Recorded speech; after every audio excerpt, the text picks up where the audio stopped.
Hola, mi nombre es Anderson Diestra y hoy nos vamos a introducir en el desarrollo de la literatura italiana.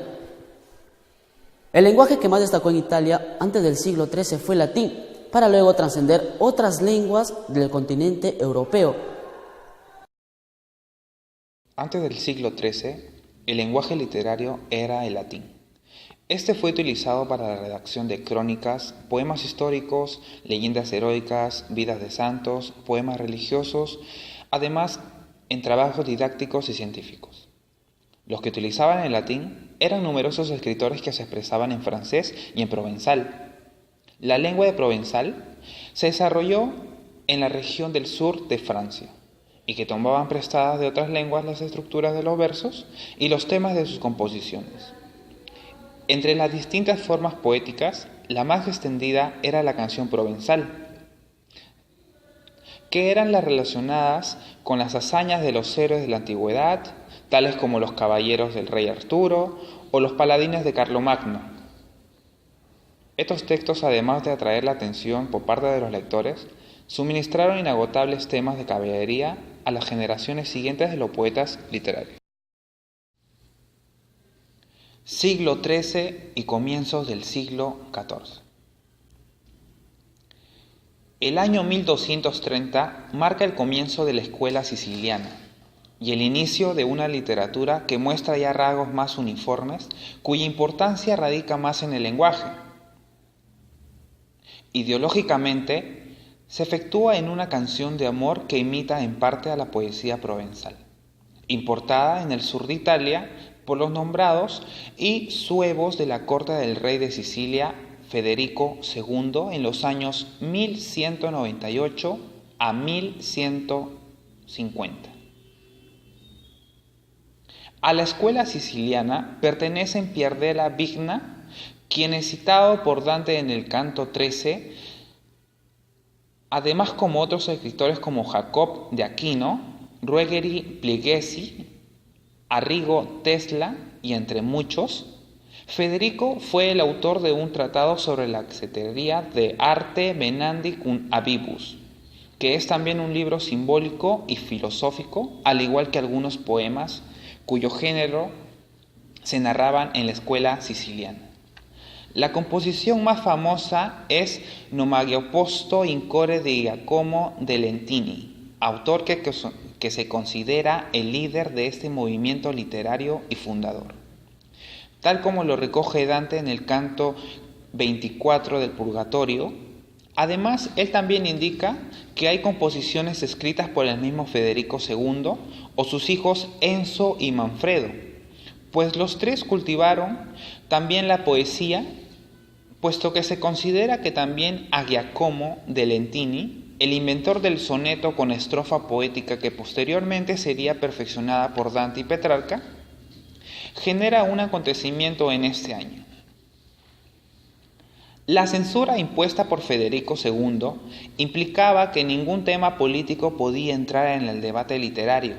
A este respecto, la poesía en el norte de Italia se encontraba dividido en comunidades o ciudades con gobiernos relativamente democráticos, aportando nuevas ideas que aparecen reflejadas en el género sirventese, y más tarde en la Divina Comedia de Dante, cuyas líneas están completas de invectivas contra los políticos y papas contemporáneos. Entre dos amantes en lengua siciliana, pertenece sin duda al tiempo del emperador Federico II, y no es ni la obra más antigua ni la única composición poética del sur de Italia, con la temática popular que por importancia lo corroboraban que existía también una poesía popular independiente de la poesía literaria, pues el contrasto es probablemente una reconstrucción académica de una pérdida de lo popular y es lo más cercano que podemos encontrar a este tipo de poesías, la cual o bien pareció o bien fue suavizada por la literatura siciliana de la corte. Su característica fue más distinguida que poseer las cualidades opuestas a las que los poetas de la escuela siciliana. Y es muy importante generar virtuosidad con la expresión de los sentimientos y los temas que desarrolla, muy a menudo, ya que son osados y groseros, lo que demuestra su origen popular en todo el acontecimiento. Al leer contrasto es ciertamente original. Los poemas de la escuela siciliana, por lo tanto, podemos considerar que se escribieron en lo que sería el primer italiano estándar conocido. Este lenguaje, elaborado por los poetas de la corte de Federico II, combina muchos rasgos típicos de siciliano y en menor medida pero significativamente dialectos de Apulio y otras zonas del sur, con muchas palabras del latín y del francés. Los diversos estilos de Dante, que fueron ilustres, Cardinale, Aulico y Curiale, se desarrollaron gracias a sus estudios lingüísticos sobre la escuela siciliana, la cual habría sido refundada por Guitonet Arezzo, en Toscana. La grafía cambió ligeramente en esta nueva ubicación, que los escribanos toscanos permanecieron en el sistema de 5 vocales usados en el sur como un sistema de 7 vocales.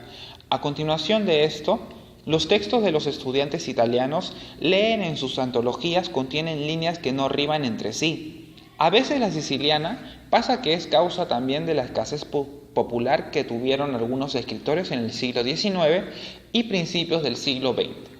El final de la escuela siciliana puede fecharse en 1266, cuando el hijo de Federico II, Manfredo, murió en una batalla de Benevento. La primera modernidad en los siglos XVII y XVIII. Típica de este periodo es sin duda la poesía de Giambattista Marino, cuyo Adonis, en 1623, es una obra maestra de virtuosidad literaria, por su análisis de lo universal del amor, al que considera superior a la sensualidad, y por su exposición de las tendencias amorosas de la naturaleza. Gran parte de la creación literaria del barroco refleja trastornos espirituales. Buenos ejemplos de ello lo constituyen las tragedias de Federico da Valle, cuya obra La Reina de Escocia, en 1628, se centra en las luchas de la reina María Estuardo. Del mismo modo, en muchas obras se deja sentir una profundidad insatisfacción vital, en especial con el orden social, como se puede comprobar en los escritos del poeta Masono Capanela, autor de ensayos muy críticos que le costaron penas de prisión y destierro. El más importante de sus libros, La Ciudad del Sol, en 1623, escrito mientras estaba encarcelado, es una utopía en la que describe un mundo igualitario regido por un estricto orden legal.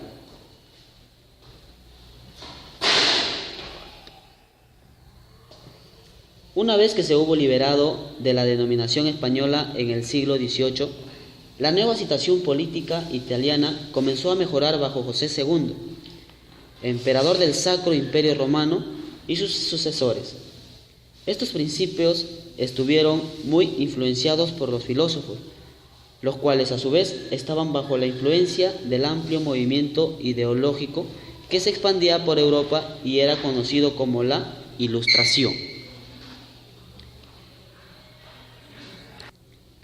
Giambattista Vico representa el despertar de la conciencia histórica en Italia. En su Ciencia Nueva, investigó las leyes que gobiernan el progreso de la raza humana, conforme a las cuales se desarrollarían los hechos históricos. A partir del estudio psicológico del hombre, intentó inferir la naturaleza común a todas las naciones, es decir, las leyes universales de la historia, por las cuales las civilizaciones surgen, florecen y caen. A partir del mismo espíritu que inspiró a Vico, surgió un tipo de investigación diferente, la de las fuentes de la historia civil y literaria de Italia.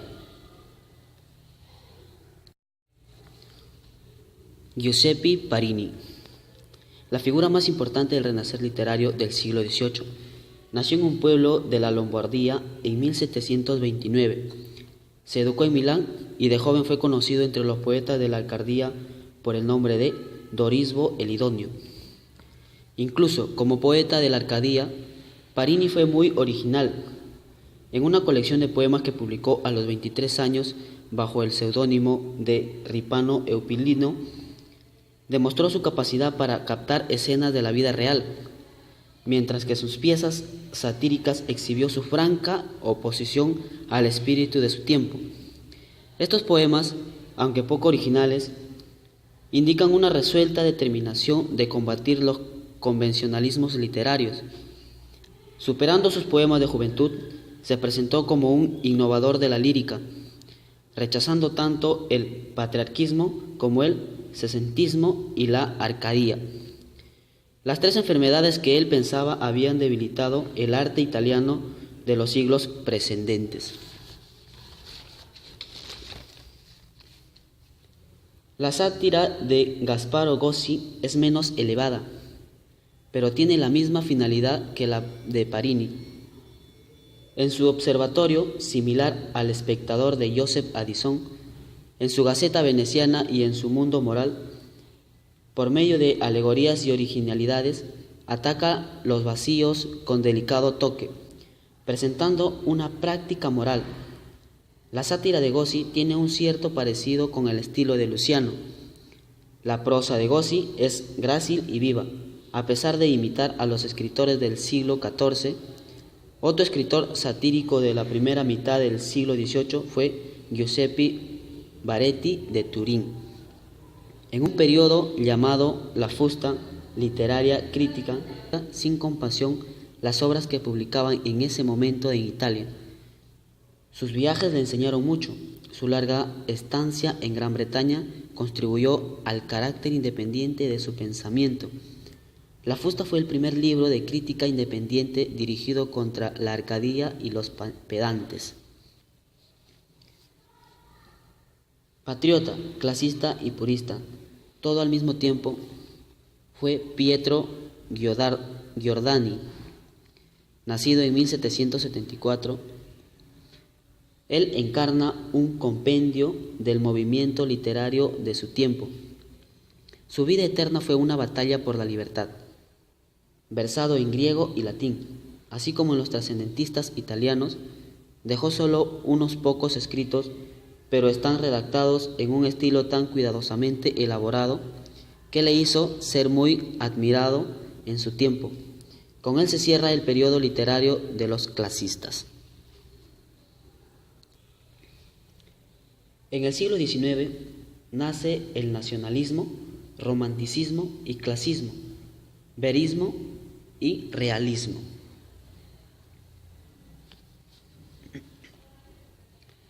Siglo XIX, la liberación y la unificación del país había sido un anhelo constante de los escritores italianos desde el siglo XIII. En esa época, el nacionalismo se manifestó, entre otros modos, con la adoptación del italiano como lengua literaria. El anhelo de liberación recibió un gran estímulo con el triunfo de la Revolución Francesa, que difundió una ola de encendido nacionalismo por toda Europa. Desde comienzos del siglo XIX hasta 1870, momentos en que las tropas de Gabardaldi tomaron los estados pontificios de Roma y expulsaron a los ejércitos franceses que habían acudido en defensa del Papa. Bueno, hemos dado como finalizado este documental, esperando que esta información les haya sido de utilidad. Le agradecemos a la producción Chignes Film por este trabajo. Nos volveremos a ver en la próxima.